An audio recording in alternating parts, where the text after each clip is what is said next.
अस्सलाम वालेकुम everyone, hope you all are doing well. So आज मैं बना रही हूँ चने की दाल। अगर आपको मेरी रेसिपीज़ देखना पसंद है तो मेरे चैनल को सब्सक्राइब कीजिए। बराबर में जो बेल आइकन है इसको दबाने से आपको सबसे पहले मेरी वीडियोस देखने मिलेगी। वीडियोस अच्छी लगे थम्स अप दीजिए।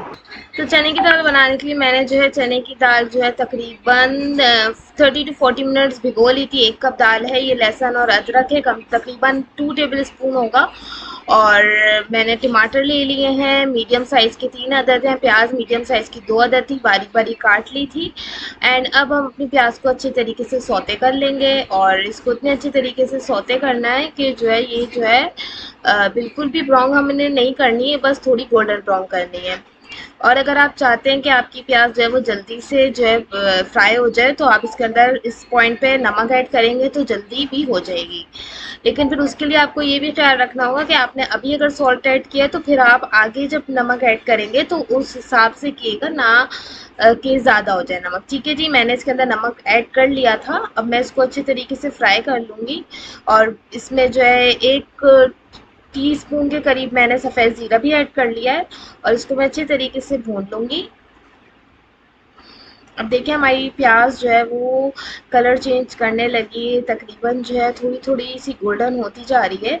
तो इसी पॉइंट पे जो है ना हम चूल्हा जो है बिल्कुल फुल पे रखेंगे। और ताकि हमारी प्याज जो है वो जल्दी से भी ब्राउन हो जाए। और हमें अपना ध्यान इसके ऊपर ही रखना है, इधर उधर होएंगे तो हमारी प्याज इस पॉइंट पे जल भी सकती है। सो बी केयरफुल। बहुत इजी रेसिपीज़ हैं। अगर आपको मेरी रेसिपीज़ देखना पसंद है तो आप मेरे चैनल को सब्सक्राइब कीजिए और लाइक करें, कमेंट करें, शेयर कीजिए। और मुझे बहुत अच्छा लगेगा अगर आप मुझे अप्रिशिएट करेंगे और मुझे सपोर्ट करेंगे। तो अब देखिए इसमें मैंने लहसुन और अदरक का पेस्ट इसमें ऐड कर दिया। हमारी प्याज जो है वो तकरीबन गोल्डन ब्राउन हो गई थी। तो अब इसको मैं अच्छी तरीके से भूनूंगी। उससे पहले इसके अंदर हम कुछ स्पाइसेस ऐड करेंगे। 1 टीस्पून के करीब लाल मिर्च पाउडर, हल्दी पाउडर हाफ टी स्पून। इसको मैं अच्छे तरीके से भूनूंगी। मिर्च आप अपने हिसाब से ले सकते हैं, जितनी आपको चाहिए हो, जितना आप स्पाइस खाते हैं।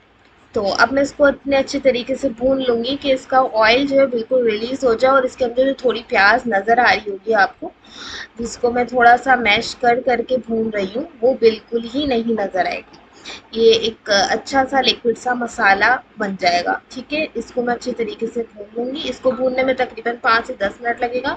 थोड़ा-थोड़ा पानी डाल के भूनती रहूँगी मैं। इस तरह तकरीबन 3 दफ़ा ये करूँगी, 3 दफ़ा 1-1 टेबल स्पून पानी डाल के इसको भूनती रहूँगी।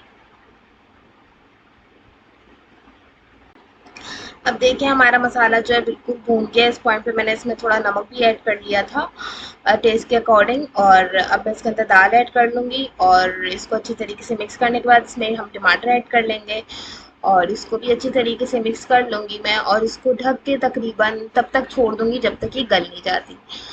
और अब देखें बिल्कुल तैयार है। इसमें थोड़ा-सा हरा धनिया स्प्रिंकल करें, बहुत ही टेस्टी बनती है। अगर आपको मेरी रेसिपीज़ देखना पसंद है तो आप मेरे चैनल को सब्सक्राइब कीजिए। अब मैं आपसे नेक्स्ट वीडियो में मिलूँगी, तब तक के लिए टेक केयर, अल्लाह हाफ़िज़।